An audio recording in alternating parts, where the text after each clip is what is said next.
दो शून्य आई है, एक शून्य आई है, दो शून्य आ गई।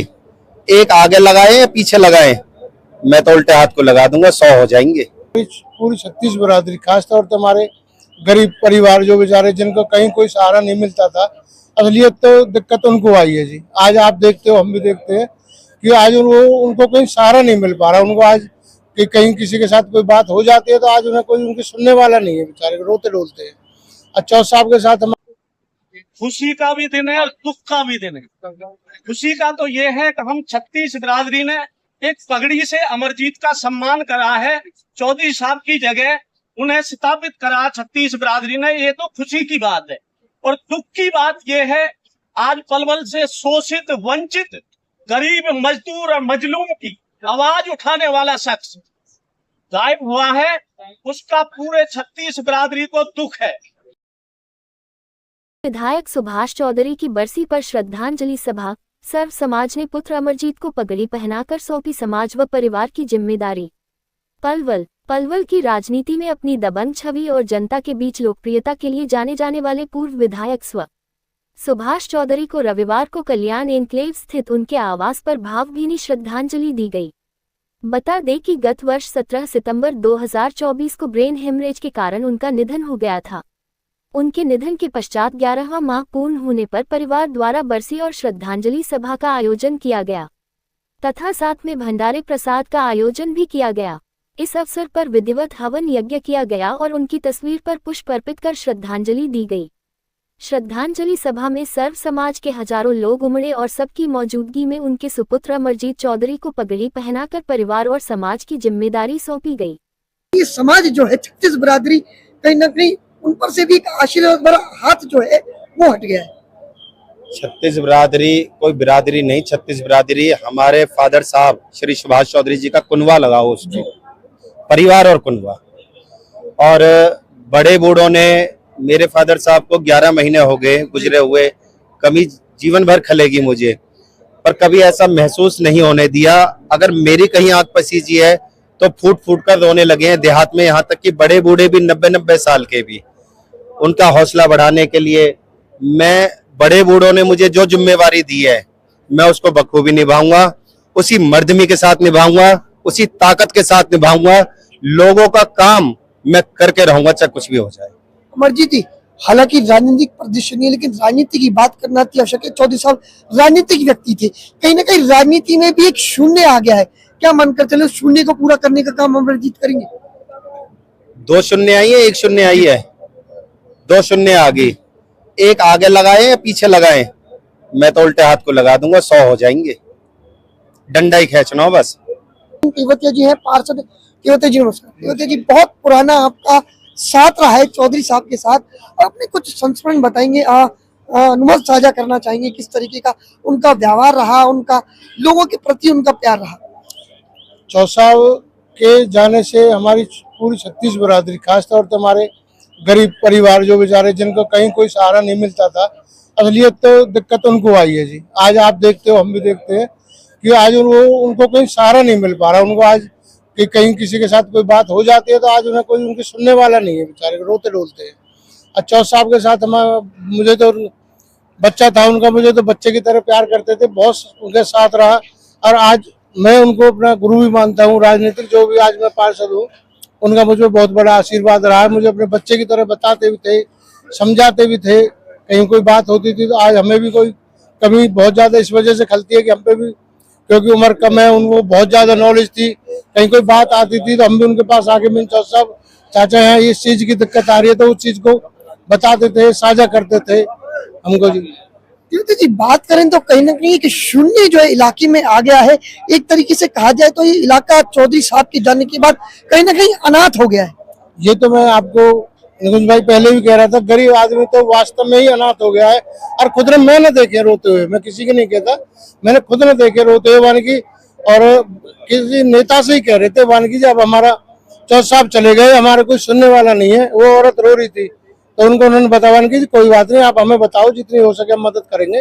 पर लेकिन वो मदद नहीं कर पाते। चौथ साहब के यहाँ तो रात को 2 बजे भी गरीब आदमी आ जाता था, एक आवाज कोई सिक्योरिटी पे आ जाता, उसके साथ सिक्योरिटी में बैठ के चले जाते थे, किसी के साथ वैसे चले जाते थे गाड़ी में, जो जैसा ऐसे और रात को 2 बजे भी आदमी ये नहीं सोचता था कि हम किसी नेता के घर जा रहे हैं या पंच के घर जा रहे हैं। सामाजिक तो रात को 2 बजे भी आ जाते थे और 2 बजे उठ के चल देते थे अकेले उनके साथ सिक्योरिटी में। क्योंकि कहा जाए यहाँ जो तमाम लोग मौजूद है, कहीं ना कहीं ये सारा जो ये इलाका है, ये सुभाष चौधरी का परिवार है। ये सारे 36 बिरादरी, पूरा इलाका सुभाष चौधरी का परिवार है और सभी 36 बिरादरी आज आई है और 36 बिरादरी ने मिलकर अमरजीत भाई को पगड़ी पहनाई है। और अब सभी 36 बिरादरी गरीब आदमी परिवार अमरजीत की तरफ टकटकी लगाए देख रहा है कि कहीं ना कहीं सुभाष चौधरी का जो बेड़ा था, जो उनका धीरापना था, जो लोगों को बचाव था, अब पूरा इलाका 36 बिरादरी गरीब आदमी परिवार सुभाष चौधरी जी के बेटे अमरजीत की तरफ देख रहा है कि शायद ये अब हमारी मदद करेंगे। और अमरजीत को 36 बिरादरी ने आज जो पगड़ी पहराई है, अमरजीत भाई को जिम्मेदारी दी है और मैं अमरजीत भाई को जानता हूँ। अमरजीत भाई शायद हमारी 36 बिरादरी की बातों पे खरे उतरेंगे, लोगों का सहायता करेंगे, लोगों की मदद। 66 में वो डिफेंस में चले गए थे और 4 साल वहाँ डिफेंस में उन्होंने देश के लिए सेवा दी। उसके बाद जब वो कभी आते थे छुट्टियों में तो उनको ऐसा लगता था कि भाई यहाँ कुछ अन्याय हो रहा है। जब भी अन्याय होता था तो वो उसके खिलाफ आवाज उठाने को तैयार रहते थे। बहुत भारी दुख की घड़ी है। खुशी का भी दिन है और दुख का भी दिन है। खुशी का तो ये है कि हम 36 बिरादरी ने एक पगड़ी से अमरजीत का सम्मान करा है। चौधरी साहब की जगह उन्हें स्थापित करा 36 बिरादरी ने, ये तो खुशी की बात है। और दुख की बात यह है, आज पलवल से शोषित, वंचित, गरीब, मजदूर और मजलूम की आवाज उठाने वाला शख्स गायब हुआ है। उसका पूरे 36 बिरादरी को दुख है, क्योंकि कहीं भी किसी के पास जब कोई भी कहीं मदद नहीं मिलती तो सुभाष चौधरी के दरवाजे हमेशा खुले होते थे। अगर भाई कहीं भी कोई हमारी मदद नहीं करेगा तो 36 बिरादरी का आदमी सुभाष चौधरी के दरवाजे आता था। और वो शख्स और वो शख्सियत ऐसी थी अगर जिसे या तो फोन से कोई अधिकारी करे और नहीं उसके घर पे जाके, उसके थाने में जाके, उसके दफ्तर में जाके धमकाने का काम करवाने का काम अगर कोई शख्सियत थी तो वो सुभाष चौधरी थी। और आज उनकी कमी 36 बिरादरी को खल रही है और हमेशा खलती रहेगी, क्योंकि ऐसी शख्सियत युगों युगों में कभी कभी पैदा होती है। तो मेरा उनके प्रति भाव है बहुत बढ़िया, उनके लिए नमन है। तो जहां भी उनकी आत्मा है, भगवान उनको खुश रखे, जहां भी मुझे पैदा करे तो इसी भाव और इसी दलेरी के साथ पैदा करे। इन्हीं शब्दों के साथ 36 बिरादरी का यहाँ आगमन पे हमारी तरफ से, भड़ाना परिवार की तरफ से आप सभी का धन्यवाद और साधुवाद। जय हिंद। शर्मा साहब, ये बच्चा के लिए और बोल दो, आप पिताजी के दिखा चलने की।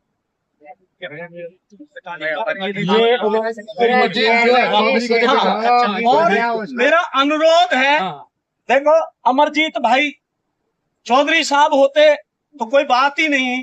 आज उनके बाद जिम्मेवारी अमरजीत भाई पे आई है, परिवार पे आई है। जिस तरह चौधरी साहब ने अपना नाम और सम्मान प्राप्त किया, उसी तरह उनके पद चिन्हों पर चल के आपको भी उनकी भावना, उनका जोश, उनका जज्बा, उनका तरीका अपनाना है, ताकि 36 बिरादरी कहे कहीं भी आप खड़े होते हैं सुभाष चौधरी का बेटा। अगर आप गलत करोगे तो उनके लिए कलंक होगा, नाम बदनाम होगा। इसलिए आपको उनके पद चिन्हों पे चल के समाज और 36 बिरादरी को आगे लेके चलना है। इन्हीं शब्दों के साथ धन्यवाद। और आपका बहुत प्यार रहा है, 1 वर्ष लगभग उनको यहाँ से गए हुए, कैसा महसूस? बहुत भारी दुख की घड़ी है। ऐसी घड़ी में हम इसको भाई अमरजीत को कहते, भगवान इसको शांति दे। चौधरी साहब जहाँ हैं वहाँ उनको खुशहाल रखे, उनकी आवाज़ बुलंद करे, जो है क्या बढ़िया रहे, चौधरी साहब खुश रहे, आशीर्वाद दें सबको, जो है क्या भाईचारे 36 बिरादरी का प्रतीक है कि चौधरी साहब की जगह जो आज अमरजीत को दी गई है, उसके लिए हम सब कटिबद्ध हैं, जो है क्या साथ कंधे से कंधा मिला के साथ रहेंगे। तो सर, राजनीतिक जीवन की बात करें, चौधरी साहब के संस्मरण कुछ जाहिर करना चाहेंगे? बिल्कुल सर, करना चाहूंगा। चौधरी साहब जैसा सुदृढ़ आदमी, मजबूत आदमी, बहादुर आदमी एक भी आज पैदा नहीं हुआ पलवल के अंदर, ना आगे कोई उम्मीद की जा सकती है। चौधरी साहब सच्चे, गरीब और ईमानदार नेता थे। चौधरी साहब ने कभी बेईमानी नहीं करी, ईमानदारी का प्रतीक चौधरी साहब पर रहा है, जो है कि हमेशा चौधरी साहब हमेशा गरीब के साथ ही रहे। हर आदमी, कोई भी आदमी ऐसा नहीं है जो चौधरी साहब के पास आया हो और वो ये कह दे कि मैं चौधरी साहब ने मेरा काम नहीं किया। हर प्रयास, हर संभव प्रयास चौधरी साहब करते थे कि चौधरी साहब ज्यादा से ज्यादा जो है सबका भला चाहते थे। जो है जो सब की बात करें, कहीं ना कहीं धर्म संप्रदाय जाति से ऊपर उठकर माना जाता है। वो 36 बिरादरी के नेता थे, एक बिरादरी के नेता नहीं थे चौधरी साहब। चौधरी साहब ने कभी अपनी बिरादरी की ना बात करी, ना अपनी बिरादरी में कभी वो रहे। वो सबके नेता थे, सामूहिक नेता थे और वो हर बिरादरी के प्रिय थे। उनको हर आदमी प्यार करता था, हर बिरादरी प्यार करती थी, हर गरीब अमीर के साथी थे। चौधरी साहब एक ऐसी बात की थी। वो 4 साल 1966 में वो डिफेंस में चले गए थे और 4 साल वहाँ डिफेंस में उन्होंने देश के लिए सेवा दी। उसके बाद जब वो कभी आते थे छुट्टियों में तो उनको ऐसा लगता था कि भाई यहाँ कुछ अन्याय हो रहा है। जब भी अन्याय होता था तो वो उसके खिलाफ आवाज उठाने को तैयार रहते थे, लेकिन मजबूरी थी क्योंकि उनको 1-1.5 महीने की छुट्टियां जैसे मिलती थी डिफेंस के हिसाब से, उनको फिर जाना पड़ता था। तो वो बड़ा वहाँ महसूस करते थे कि भाई यहाँ बड़ा अन्याय हो रहा है। तो देश की सेवा करते हुए फिर वो वहां से आ गए। 4 साल देश की सेवा करने के बाद फिर उन्होंने यहाँ आकर के अपना सारा जीवन जो है ना जनता के लिए समर्पित किया। कभी उन्होंने किसी उससे समझौता नहीं किया कि भाई कोई आदमी किसी के साथ पक्ष लेने का है। कभी पक्षपात उन्होंने जीवन में नहीं किया, चाहे कोई धर्म हो, कोई जाति हो, कोई बिरादरी हो, कोई समाज हो। वो आधी रात को कोई आदमी उनके दरवाजे पे आ जाता था कि भाई मेरे को ये समस्या है और ये मेरे साथ अन्याय हो रहा है, तो उसी टाइम अन्याय के विरुद्ध वो लड़ाई लड़ने खड़े हो जाते थे।